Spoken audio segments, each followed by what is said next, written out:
这次呢将会是小圆2021年出的最后一个拆了。这次我又来到了重庆，其实呢竟然比起北京和上海都还要来得更多。而这一次来的目的呢，就是为了它，因为这是他的老家。今天呢给大家试驾一台全新的车型，第2代的长安 CS75 Plus。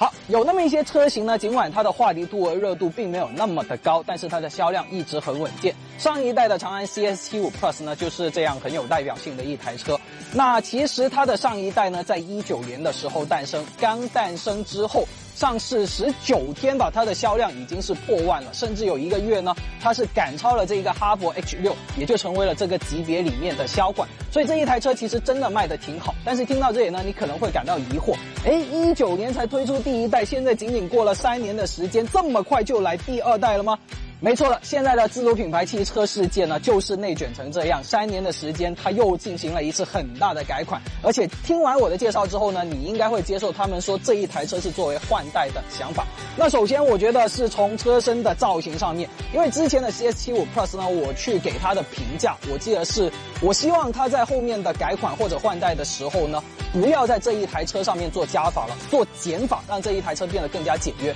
因为确实上一代的车型给我的感觉呢，它稍微的有那么一点刻意，想要去强调它的年轻和运动，但是整台车呢太多了一些装饰之后，反而让你觉得整个车身的设计比较的繁杂。那现在的整个前脸摆在这里，确实比起之前我觉得是好看了不少的。那首先看一下大灯的部分呢，它是变成了这种扁平化的设计，并且左右是贯穿的。其实重庆的日出还是比较晚了，今天7点钟出发的时候呢，天气还是非常暗的。那这个日间行车灯亮起的时候呢，尤其是中间的这一块有了这些纹路的装饰之后，我觉得还是挺有生命力的。另外一个改进的地方呢，就是这一个前脸格栅的部分，其实类似于有点 UNI 系列的那一种，整个格栅占到前脸的比例是非常的大的，并且呢，这一个前脸也是有一些设计的想法所在。因为如果你有来过重庆的话呢，一定要去一个地方打卡，就是那一个来福士广场。江的对面，在那里拍照非常的帅，给几个样片大家去看一下。那个地方呢，就是著名的长江和嘉陵江汇聚的地方，而它们2条江形成的这个夹角呢，就是46.7度角。那这一个格栅据说也是参考了这一个角度，那这算是小小的一些设计上面的用意。然后整个车身的配色上面呢，上一代其实它强调了这种灰色和红色的撞色，我觉得这种浮于表面的。那现在呢，我认为它主打的还是希望让整台车更有那种轻奢的感觉，同时稍微有点质感。所以你看到它是采用了这种灰色和金色的一个撞色，然后包括这一个门板的下沿呢，也是采用了这一个金色的4条去作为一个勾勒。侧面的部分呢，其实它的改进并没有很大，你能够很明显的发现上一代车型的影子。然后这一台车的车长是4.7米，但是它的轴距到达了2.71米。如果作为紧凑型的 SUV 来说呢，其实有着一定的优势。那我相信这一个可以在空间上面去体验出来，因为如果在这一个级别里面的日系 SUV 呢，大概轴距也就是在2.65米左右，那这会成为它的一个优势。然后轮毂方面呢，这个 2.0T 的版本匹配的是19寸邓普路的轮圈，然后扁平率是55，但如果更加走量的那一个 1.5T 的版本呢，是18寸，然后匹配的是60扁平率的轮胎。那所以我觉得可以看出这一台车主打的呢，还是这一种比较舒适然后家用 SUV 的这一条路线。车尾的部分同样也是变得更加的简洁了，然后贯穿式的尾灯呢，也让它在入夜的时候更加有辨识度，并且如果你凑近去看呢，你会看到一个个这种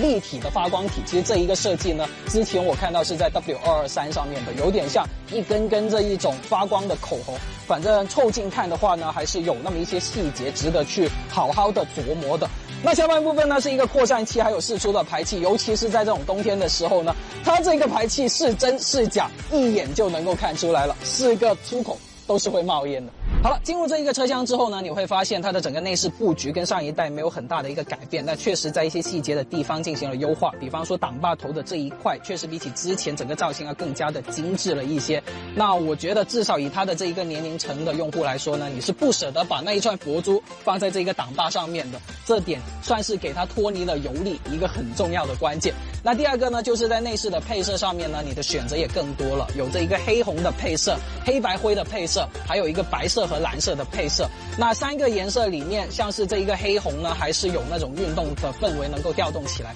而且这一个红色也是暗红色，不会非常的抢。但我个人更喜欢的是那一个黑白灰的配色，因为不同程度的灰勾勒出来的质感呢，我觉得是更加棒。而且我会看到那一个版本的内饰呢，在这种选材和用料上面，好像也要比起这一个版本呢，这种细节的处理上面会更多的一些材质的搭配。其实就是你坐进来这一台车里面，你能感觉到它的配置确实是蛮高的。比方说 A 柱的这一块呢，会有 Face ID 以及索尼音响，那它会对你驾驶员进行一个人脸识别，把所有的这些参数都变成了你之前自定义的那种状态。还有一个 WHUD 的抬头显示，很实用的功能，包括这一个很大尺寸的双联屏。我方向盘的上半部分呢，还有这一个疲劳的监测系统。那包括在重庆我刚刚开车的时候呢，两边的风景很漂亮，然后我就多看了2眼，它马上就会提醒我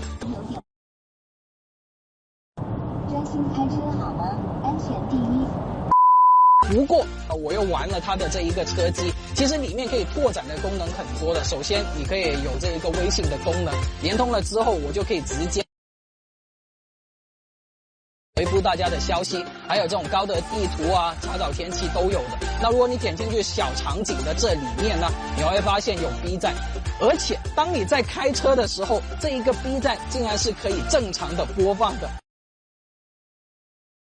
的疲劳监测，还有这一个注意力分神的这一个监测的系统，这2套系统他们可能要打一打架了。那我觉得这一个车机系统呢，起码它的屏幕分辨率是做得挺好，而且操作起来的流畅性也不错，可玩性都挺高的，至少能够确保了你这一台车买回去的2到3年里面，它还算是一个比较先进的产品。但我也发现了这一台车身上2个小设计的缺陷，就是这一个方向盘的造型更换之后呢，它的整个握感是挺不错的。不过呢，在这一个多功能的区域，其实它是支持物理按键或者轻触去触发的，所以当你握在这一个9点钟方向的时候呢，很容易这一个手指的位置就会触摸到，让它开启了这一台车的 ACC 的自适应巡航。那第2个呢，就是这一个后视镜，其实它的可视范围真的非常的大，但却因为它过于大，然后以及跟这一个 A 柱中间没有太多的一个间隙，所以我发现在城市里面拐弯的。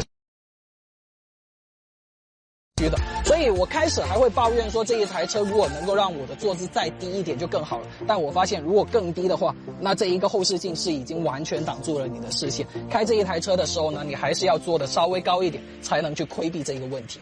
后排的空间部分呢，其实之前的长安 CS75 Plus 一直都做得很不错，所以我就不展开去赘述了。但有2个做得比较好的一点，第一个呢，就是你留意一下下面呢是一个全屏的地台，因为这一台车在设计之初，工程师就已经确定了这一台车是不会有市区的版本，所以传动轴的位置自然也就不必要去做一个预留了，所以直接把所有的空间都让步出来，那这一点是非常不错的。那第2个优势呢，就是你会发现我后排的这一个靠背的角度是可以支持一个很大角度的倾斜的，所以当你这样躺在后排的时候呢，还真的是蛮舒服的。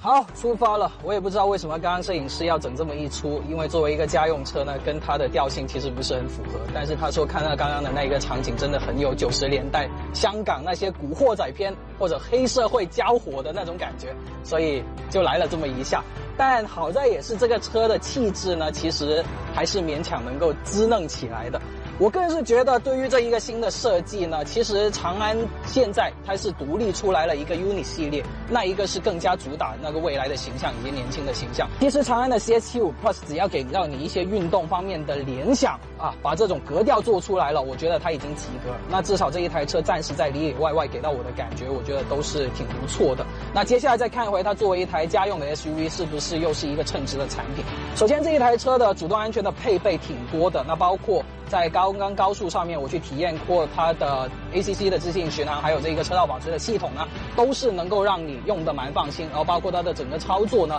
也算是比较自然的那种状态。其次就是这一台车上面匹配了这一个360度的全景影像功能，只要点开它之后呢，它还会有这一个 3D 的视角，那你是可以通过去旋转的，并且呢，点开设置的这里，你还看到它是可以调整这一个车身的透明度。那在城市里面其实就能够很好的规避了这种会压到马路牙子，或者在侧方位倒车的时候呢，也是一个蛮实用的功能。那包括这一台车上面呢，还有一个循迹倒车的功能，其实这一个就跟宝马的那一套系统是比较相似的，就是它会记录你50米之内你方向盘打的那一些角度，然后只要你点开这一个功能之后出去，这种应用的场景呢，就是在那种死胡同里面，然后它就会自动的倒车出来。可能在重庆这种比较窄小的小巷子里面，也有它的一个用武之地。所以这些功能的配备，就毫无疑问，它能够让它作为一台家用的 SUV 变得更加的安全，也能降低你很多驾驶方面的疲劳。但我个人觉得这一次升级最大的呢，其实还是来源于这一个动力总成方面，因为它现在依然是有这一个 1.5T 和 2.0T 的2个版本。有点可惜的是，我这一次试驾的呢是 2.0T， 但我个人觉得主销的那一个版本肯定还是更加便宜的那一个 1.5T。好消息就是现在全系都是搭载这一个 8AT 的变速箱的，那之前是有区别对待的嘛，6AT 和 8AT， 现在都是爱信提供的 8AT 的变速器。1.5T 的那一个版本呢，它的功率也是稍微有所提升的，但是扭矩才是最明显的，因为搭载了这一个 8AT 的变速箱，它可以承受更大的扭矩，所以 1.5T 的那一个它的扭矩也是能到达300牛米的， 2.0T 的这一个甚至是高达390牛米。如果你以这种日系的 SUV 去对比，比方说 CR-V 对吧，它的发动机的功率甚至会比 1.5T 的这一个南京发动机还要做得更好，不过它的扭矩足足少了60牛米。其实这一个就是 CVT 的变速箱，它没有办法跟 8AT 一样承受这么大的扭矩，是这方面去造成的。而且这个 8AT 的变速箱在日常驾驶的时候呢，无论是它的逻辑还是流畅性，我个人觉得都是保持的挺不错。那我现在开的这一个 2.0T 的呢，它的发动机功率应该是能够做到230多匹的马力。其实我个人觉得在日用来说呢，已经是动力过剩的了。它的动力输出的区间呢，如果你是放在这个 normal 模式之下，基本上就是大概锁定在2000转左右，它会进行一个换挡。而这一个2000转也刚好是它涡轮发力的一个介入的位置。尤其就是今天早上我跟着车队在行驶的那一种情况，然后会频繁的有这种踩油门和刹车的动作，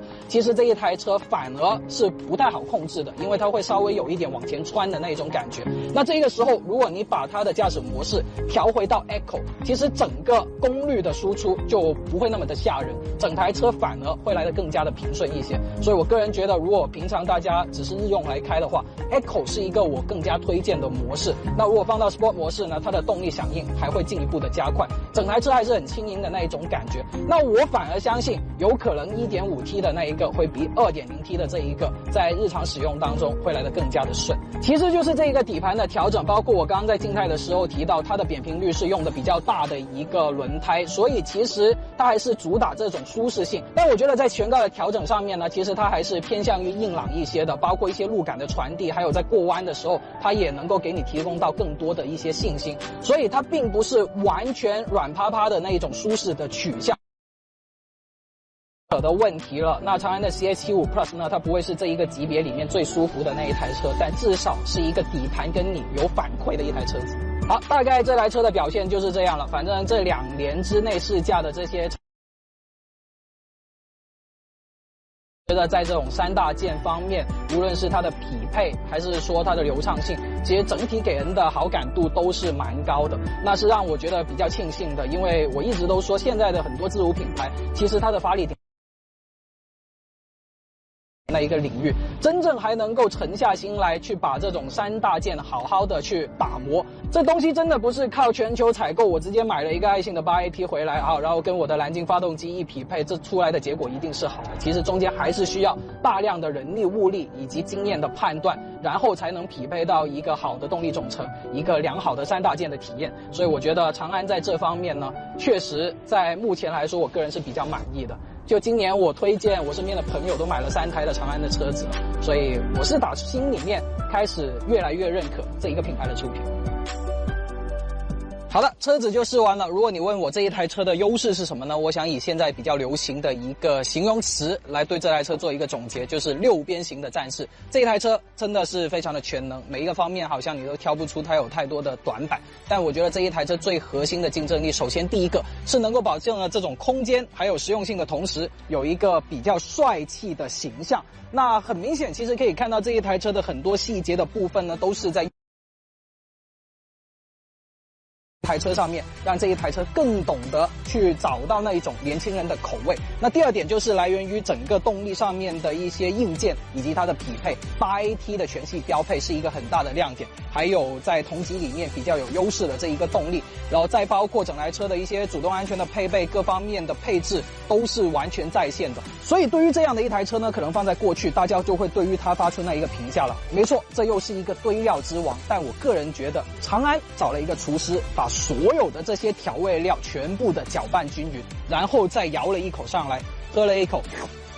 还可以，可以了，就这个味道，出锅吧。这台车给我的感觉就是这样，它是一个很协调，然后同时性价比很高的车。看一下它卖多少钱吧，我相信它跟上一代应该不会有太多的差异，所以它的销量不用担心。